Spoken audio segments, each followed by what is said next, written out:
देखिए, रीढ़ की हड्डी के ऑपरेशन को लेके जो लोगों के मन में धारणा है कि कराना चाहिए कि नहीं कराना चाहिए, लोगों को पैरालाइज हो जाता है या ऑपरेशन फेल हो जाता है, पैर बेकार हो जाते हैं, ये एक मिसकंसेप्शन है। ऐसा कुछ भी नहीं है। डेफिनेटली हर प्रोसीजर के, किसी भी चीज़ के कुछ रिस्क होते हैं। ये रिस्क इस ऑपरेशन के भी हैं। 100 में से 95 मरीजों को इस तरीके के ऑपरेशनों से हमेशा फ़ायदा मिलता है, चाहे वो फ़ायदा कितना भी हो, 10%, 20%, 50%, 100%। 5 मरीज ऐसे होते हैं जिनमें से 4 को ऐसा लगता है कि ऑपरेशन कराने या ना कराने से कोई फ़र्क नहीं हुआ, लेकिन असल में वो भी एक फ़ायदा है, क्योंकि अगर वो ऑपरेशन नहीं कराते तो वो कंडीशन और धीरे धीरे बिगड़नी ही थी। एक मरीज मैं ज़रूर कहूँगा कि ऐसा होता है जो ये कहता है कि ऑपरेशन करा के ही उल्टा खराब हो गया। तो देखिए, उसके कई सारे कारण हैं, मैं आपको क्लियरली बताना चाहूँगा। पहला कारण ये है कि इतना रिस्क तो हर ऑपरेशन में होता ही होता है। दूसरा एक और कारण है जो मैं महसूस करता हूँ कि रीढ़ की हड्डी के ऑपरेशन जो होते हैं, उनका इंडिकेशन वो कितने एथिकल हो रहे हैं, क्या उनकी ज़रूरत थी भी या नहीं थी। अ, हमारी फील्ड में या किसी भी फील्ड में जब हम लोग इस तरीके का ऑपरेशन करते हैं, कई बार दो डॉक्टरों की सलाह में भी इवन फ़र्क होता है। एक कहता है ऑपरेशन कराना चाहिए, एक कहता है नहीं कराना चाहिए। तो आप कई बार सोचते होंगे कि भाई ये ऐसा फ़र्क क्यों है, दोनों ने एक ही पढ़ाई करी है, तो फ़र्क क्यों है। तो पहली बात तो ज़रूरी नहीं कि दोनों ने एक ही पढ़ाई करी हो। दूसरी बात यह है कि फ़र्क इसलिए होता है कि कुछ लोग जिस जिस लेवल को या जितनी परेशानी को जो उन्हें दिखती है एमआरआई में, उतनी परेशानी को ये सोचते हैं कि ये सिर्फ ऑपरेशन से ठीक हो सकती है। कुछ लोग उल्टा सोचते हैं, वो सोचते हैं कि नहीं, हम पहले से दवाइयों से, फिजियोथेरेपी से, एक्सरसाइज से और जो हमारे पास अदर मेथड्स हैं उनसे ट्रीट करेंगे। ऐसे में 50 में से मान लीजिए 25 मरीजों को फायदा मिल जाता है। अब उन 25 के लिए ऑपरेशन बचाया जा सकता था, जो बच जाता है अगर आप एक ऐसे डॉक्टर के पास पहुंचे जो ऑपरेशन को लेके जिसका थ्रेशोल्ड बहुत हाई है।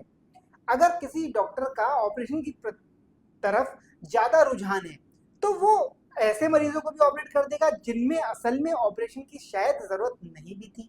या मैं ये कहूंगा कि शायद कोई डॉक्टर उसमें ये कहता कि ये ऐसा है कि भाई आप करा भी सकते हैं और नहीं भी करा सकते हैं।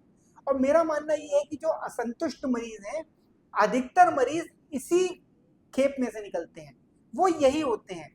कभी भी मैंने आज तक अपने करियर में ये नहीं देखा कि एक ऐसा पेशेंट जिसमें ऑपरेशन की असल में ज़रूरत है और उसे ऑपरेशन के बाद संतुष्टि ना मिली हो। मैं ये नहीं कहूँगा कि अगर किसी के पैर पूरी तरीके से बेकार है तो ऑपरेशन के बाद चली जाएंगे। मैं ये कहूँगा संतुष्टि, क्योंकि पैर चलना ना चलना, पैरों में दर्द और झंझनाहट, ये सब बहुत सारी समस्याएं हैं जो ऑपरेशन से ठीक होती हैं। अगर ऑपरेशन ठीक से देखकर किया गया है कि इसमें ज़रूरत है या नहीं और फ़ायदा होगा या नहीं, तो मुझे लगता है कि 100 में से 99 नहीं, 1000 में से 999 मरीजों को फ़ायदा होगा।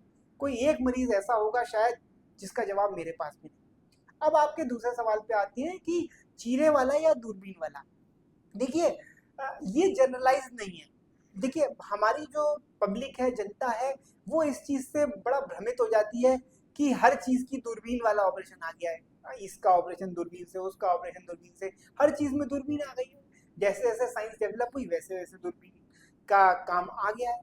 मेरा ये मानना है कि दोनों ही तरह के ऑपरेशन की आज भी अपनी अपनी जगह पे अहमियत है।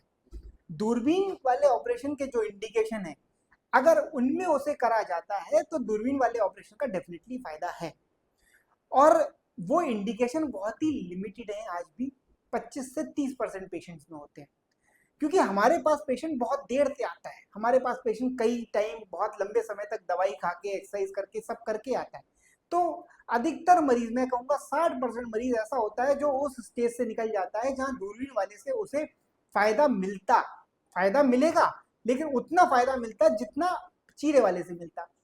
चीरा वाला ऑपरेशन आज भी गोल्ड स्टैंडर्ड है, लेकिन उसकी कुछ कमियां हैं कि ज़्यादा टिश्यू डिसेक्शन करना पड़ता है, ज़्यादा लंबी मॉर्बिडिटी होती है, ज़्यादा पेशेंट का हॉस्पिटल स्टे होता है। लेकिन मैं ये मानता हूं कि जिस मरीज में इतनी दिक्कत रही हो, जिस मरीज में इतनी परेशानी हो, आज भी शायद अगर हम मरीजों का कैटेगराइजेशन सही से नहीं करेंगे तो किसमें कौन सा ऑपरेशन करना है, इसमें ये गलतियां होती हैं। इसीलिए पेशेंट को इस चीज़ को लेके बहुत ज़्यादा भ्रमित नहीं होना चाहिए कि मैं चीरे वाला करवाऊंगा या दूरबीन वाला करवाऊंगा। मेरे हिसाब से आपको वो कराना चाहिए जो आपका डॉक्टर आपको सजेस्ट करे, क्योंकि वो जानता है कि आपकी बीमारी में क्या चीज़ फ़ायदा करेगी। तो दोनों ही अपनी जगह पे बेटर है, हम दोनों ही करते हैं। और चूंकि हमारे पास मरीज अधिकतर ऐसे आते हैं जिनमें दूरबीन वाले ऑपरेशन से फायदा तो होता, लेकिन उतना नहीं होता जितना चीरे वाले से होता, तो हम चीरे वाला करना पसंद करते हैं। और यदि हमें ऐसा लगता है कि मरीज को दूरबीन वाले से पूरा फायदा मिल जाएगा, इसमें चीरा देने की अनावश्यक जरूरत है ही नहीं, तो हम दूरबीन वाला करते हैं। तो यही जवाब है।